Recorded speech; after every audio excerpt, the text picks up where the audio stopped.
सुप्रभात प्यारे बच्चों, हिंदी की कक्षा में आपका पुनः स्वागत है। आज हम कक्षा 6 से पाठ 10 झांसी की रानी की आगे की पंक्तियों को पढ़ेंगे। आइए देखिए। रानी रोई रनिवासों में, बेगम गम से थी बेजार। उनके गहने कपड़े बिकते थे कलकत्ते के बाजार। सरेआम नीलाम छापते थे अंग्रेजों के अखबार। नागपुर के जेवर ले लो, लखनऊ के लो 9 लखा हार। यों पर्दे की इज्जत परदेसी के हाथ बिकानी थी। बुंदेले हर बोलों के मुंह, हमने सुनी कहानी थी। खूब लड़ी मर्दानी, वह तो झांसी वाली रानी थी। बेजार मतलब होता है पीड़ित, और सरेआम मतलब सबके सामने। 9 लखा मतलब बहुमूल्य हार। तो सुभद्रा कुमारी चौहान जी ने इन पंक्तियों में क्रूर अंग्रेजों की निर्लजता का वर्णन किया है। निर्लजता मतलब जिसे लज्जा ना हो, या बेशर्मी भी जिसे कह सकते हैं, कि कैसे वे लोग सभी राजाओं तथा नवाबों की हत्या के बाद वहां के राज्य तो हड़पते ही थे, साथ ही साथ वे उनकी रानियों और बेगमों के इज्जत से भी खिलवाड़ करते थे। चाहे वो लखनऊ की बेगम हो या कलकत्ता और नागपुर की रानियों के, उनके कपड़े और जेवर तक छीन कर नीलाम कर दिए जाते थे। और अब उनका अगला कदम झांसी की ओर था। अब देखते हैं कि आगे क्या हुआ। कुटियों में भी विषम वेदना, महलों में आहत अपमान। वीर सैनिकों के मन में था अपने पुरखों का अभिमान।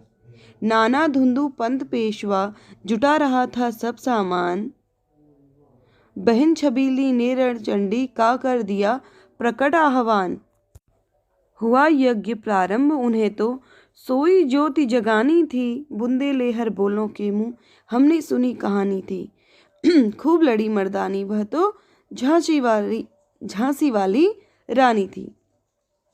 रणचंडी मतलब दुर्गा का एक रूप होता है जिसे रणचंडी कहा जाता है। आह्वान मतलब पुकारना, और विषम मतलब होता है कठिन। तो देखिए इसमें क्या कहा जा रहा है कि चाहे वो गरीब हो या अमीर, सभी के मन में अंग्रेजों के लिए विद्रोह की चिंगारी धधक रही थी। मतलब सभी अंग्रेजों के क्या हो गए थे, खिलाफ हो गए थे। सभी सैनिक नाना साहब पेशवा जी के नेतृत्व में युद्ध करने को तैयार थे। साथ में उनकी मुवोली बहन लक्ष्मीबाई ने भी हार न मानकर उनके साथ अंग्रेजों से लड़ने का निर्णय कर लिया था। इन पंक्तियों में झांसी की रानी की वीरता का गुणगान किया गया है, और जो हमें हर व्यक्ति के मुंह से सुनने को मिलता है। आइए आगे देखिए। महलों ने दी आग, झोपड़ी ने ज्वाला सुलगाई थी। यह स्वतंत्रता की चिंगारी अंतरतम से आई थी। झांसी चेती, दिल्ली चेती, लखनऊ लपेटें छाई थीं। मेरठ, कानपुर, पटना ने भारी धूम मचाई थी। जबलपुर, कोल्हापुर में भी कुछ हलचल उकसानी थी।